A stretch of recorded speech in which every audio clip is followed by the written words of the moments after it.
Well, sa pagsusuri nila, nakita nilang meron siyang mga lumang sugat na nag-heal na aside from her stab injury. Ano pong mangyari after this, Ninang?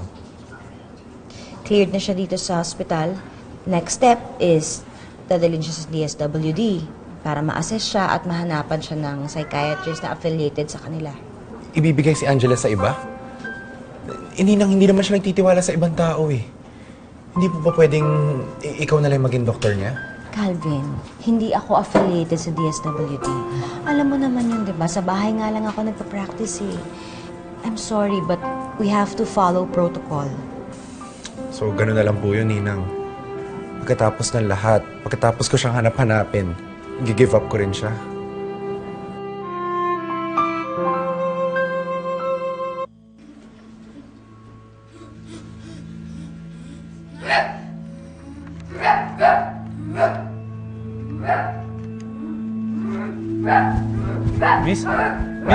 Miss, kalma lang. Kalma lang, Miss, kalma lang. Hindi ka namin sasaktan. Nurse, dagdagan natin ang restraints na. Kalma lang, hindi ka namin sasaktan. Sandali! Dok, sandali lang. Huwag niyo siya sasaktan. Huwag niyo po siya hawakan. Sandali. Angela.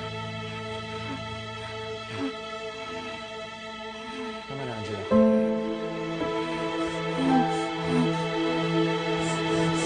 Ninang, please. Ikaw na lang po mag-uwi sa kanya. Tayo na lang mag-alaga sa kanya. Susubukan kong makiusap sa kanila na kung pwede sa akin muna siya. Habang wala pang nakikitang psychiatrist galing sa DSWD, ha? Yun lang muna.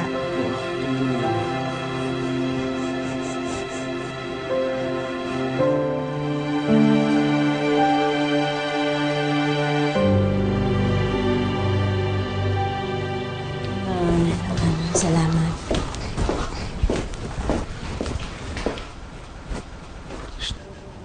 Evelyn, umaga ka? Ang dami kasing inasikaso at saka kinausap sa hospital. Siya ba yung bata kanina? May itsura pala tong batang to. Angela, relax. Sabi lang ni... Ate! Relax, Angela. Siya lapitan. Sabi lang ni Tita, maganda ka. Maganda ka daw, okay?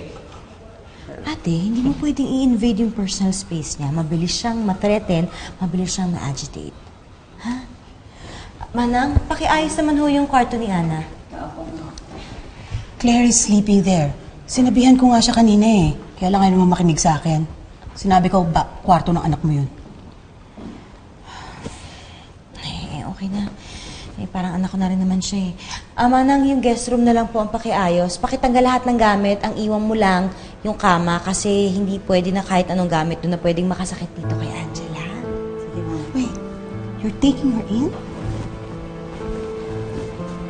Just for the meantime, nag-promise kasi ako kay Calvin na tutulungan ko si Angela in any way that I can. At saka pinayagan din ako na dito muna siya sa akin hanggat wala pa silang nahahanap ng DSWD psychiatrist na pwedeng tumingin sa napaka-unique niyang kaso. Bakit ano ba ang diagnosis sa kanya? Well, it might be too early to tell pero kung tama ako, siya magiging kauna-unahang kaso na feral child sa Pilipinas. Feral child? Ano yun? Ang ibig sabihin ng feral ay wild o undomesticated. Ang feral child ay isang batang napahiwalay sa mga tao sa murang edad. At dahil doon, hindi niya alam kung paano umastang tao. Iba-iba ang kaso ng feral children.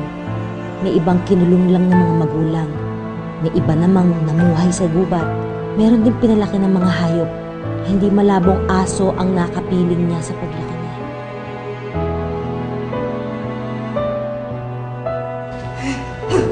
Shh,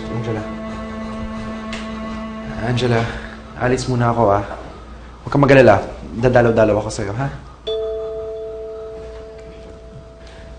Calvin, kailangan ha? I need you here. She has to see na pinagkakatiwalaan mo ko para magkaroon din siya ng tiwala sa akin. Opo, Ninang. Okay. Angela, bye-bye.